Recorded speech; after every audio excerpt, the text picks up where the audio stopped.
ആ ഫാറൂഖിന്റെ വീട് അല്ലേ? ആ കേറി ഇരിക്ക്. അല്ല ഉപ്പിമ്മൊക്കെ എവിടെ? ഓരോരുത്തർ കൂട്ടിയിരിക്കില്ലേ? ഇപ്പൊ ഇവിടുത്തെ മൂത്തമാന? അല്ലല്ല പിന്നെ ചെറിയ മകനാവൂല്ലേ? അല്ല, ഞാൻ ആദ്യം മകനുള്ളൂ.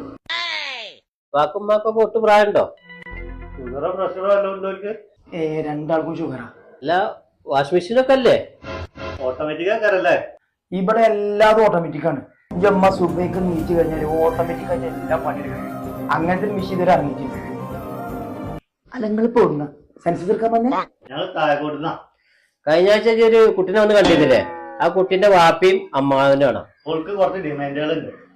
ഒന്നാമത് പ്രായമല്ല വാപ്പിയും ഇമ്മില്ല പെരീക്കോൾക്ക് താല്പര്യമല്ല. ഇനിയിപ്പോ ഉപ്പാക്കും ഉമ്മാക്കും ഷുഗർ ഉണ്ടെങ്കിൽ രാത്രി എന്നും ചപ്പാത്തി ഉണ്ടാക്കേണ്ടി വരും. അപ്പൊ അതും നടക്കൂല. പിന്നെ ഇപ്പൊ വാഷിംഗ് മെഷീനും ഇല്ല അവിടെ. ആകെ ഒരു മകനല്ലേ ഉള്ളൂ. അത് പിന്നെ തീരെ നടക്കൂല. നീച്ച എന്നാ ശരി, ഞങ്ങൾ പോട്ടെ. അതെ, പ്രായമുള്ള ആൾക്കാരെ നോക്കാന്ന് പറഞ്ഞാല് നല്ല മനസ്സിലെ പെണ്ണിനെ നടക്കുള്ളൂ. നല്ല മനസ്സിലെ പെണ്ണിനെ നല്ല മക്കൾ ഉണ്ടാവുള്ളൂ. പിന്നെ ഈ കല്യാണം ഞങ്ങൾക്കും താല്പര്യമില്ല.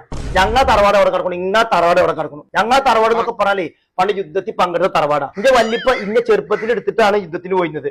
അന്ന് വെട്ടുണ്ട് പൊളിഞ്ഞൊരു പാട് ഇപ്പൊളിച്ചുണ്ട്. ഒരു ചില്ലറ തറവാട്ടുകാരല്ല. അല്ല ഓക്കെ, എവിടെയാണ് വെട്ടുണ്ട്? ഇതാ പോട്ടെ തറവാടുത്ത